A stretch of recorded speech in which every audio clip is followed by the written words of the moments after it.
Hi there! Thanks to you for tuning into StampTV. Today I'm going to talk about who pays for repairs after home inspection. Stay tuned because at the end of this video I'm going to offer you a special report that you won't want to miss. I'm Kristen Stampini with RE/MAX Services and this is StampTV. Thank you for joining me. Let's get started.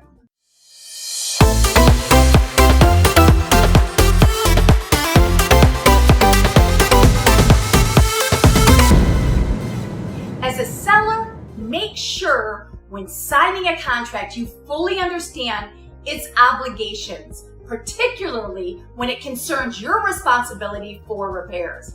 And rest assured, there's no need for you to fix everything a home inspector thinks could stand for improvement. A home inspection report is not a to-do list.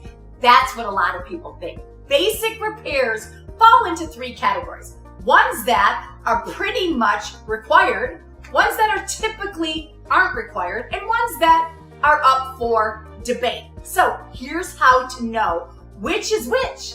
And this is what you need to do. So common repairs required after a home inspection, you might want to think about getting repaired. There are some repairs that will be required before lenders possibly will release the funds to finance a buyer's home. And these you might want to do as well. So typically these address structural defects, building code violations, or safety issues. Those are the three things you have to look at. If a home inspection reveals such problems, odds are you're responsible for fixing them or the home's not going to close. So start by getting some bids from contractors to see how much the repairs might be and cost. So from there, you can fix these problems, or the more thing you can have buyers repair and you can credit it. However that has to happen, they're going to need to be repaired from somebody before the home closes. You know, this might be preferable since you won't have to oversee the process if you give it a credit, but if a lender requires it, it's going to have to be done by somebody beforehand. Home inspection repairs that aren't required, cosmetic issues, normal wear and tear, usually don't have to be fixed. The buyer may want it, you don't have to do it. Some contracts will especially state that the buyers cannot request any cosmetic repairs to be made and can only ask for fixes to structural defects, building code violations, or safety issues. You know, furthermore, state laws may also impact your liability as a seller for any issues uncovered during an inspection. So be careful. Sometimes that can be an issue. Be sure to check your local ordinances to know which fixes legally fall in your realm of responsibility as a seller. So home inspection repairs that are negotiable between repairs that are typically required and those that aren't is a whole gray area of repairs. You know, an inspector is going to make a list of 20, 30 things. You know, how you handle those depends in your part on the market and depends on the realtors too and how they handle it. So if you're in a hot seller's market, you have more power to call the shots, okay? But if you're in a buyer's market, you don't. So while buyers are always advised to have a home inspection so that they know what they are buying, when there are a limited number of homes for sale and buyers need to basically compete against different homes on the market, they more likely will waive their inspection or they might not even ask for any repairs even if things come up. In fact, the best contract for a seller would be for the buyer to agree to purchase the home as is. Even in an as-is inspection, the buyer may request for some things to be done, especially if it's the roof or, you know, plumbing issues, electrical issues, and things like that, or things to close on the home. However, in a normal market, you won't be able to draw such hard and fast line.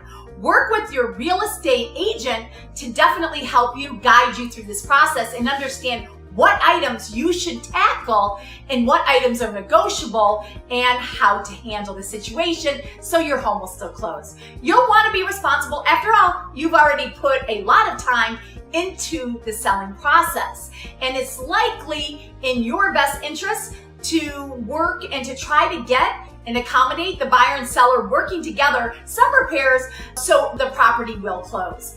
Also, depending on the magnitude of the requested repair, it's not likely to go away. Now that it's been uncovered, you'll need to disclose the issue. So once that is required by the seller, if they know the issue and they don't repair it, put it back on the market, they're required to let the next buyer know. So how to negotiate home repairs? Here are 2 sneaky but totally effective ways to handle the home repair hurdle. Offer a home warranty. Sometimes keep a $500 1-year home warranty in your back pocket as a token to ease concerns during a home inspection if needed. Repair request session, that can come in handy if there is an element that doesn't truly need to be repaired, but it's still worrying the buyers and could cause the contract to fall apart, such as an aging HVAC unit. Barter for something, of value to the buyer. Often sellers will suggest the real estate agent ask the buyer's agent if the buyers want appliances or furniture. Well, depending on where you're at, appliances are included and some may not be automatically. Basically, you definitely want a realtor that can totally help you with negotiations. This is a big part of the home selling process. So make sure that you're working and you're not letting, the home hopefully fall apart for minor things that need to be done. Keep your emotions out of it and really work to make it happen. Hopefully you got a couple tips today, and thanks again for tuning into my channel. I hope you liked this video. If you did, please hit thumbs up and subscribe. Click on the bell icon so you can be notified next week when there's a new video, and you'll receive instant notifications. Also reach out to me. I can provide you with an inspection tip that will totally help you in negotiations. And leave a comment below. Thanks for joining me. Hope you enjoyed it. Hope to see you next week. Bye.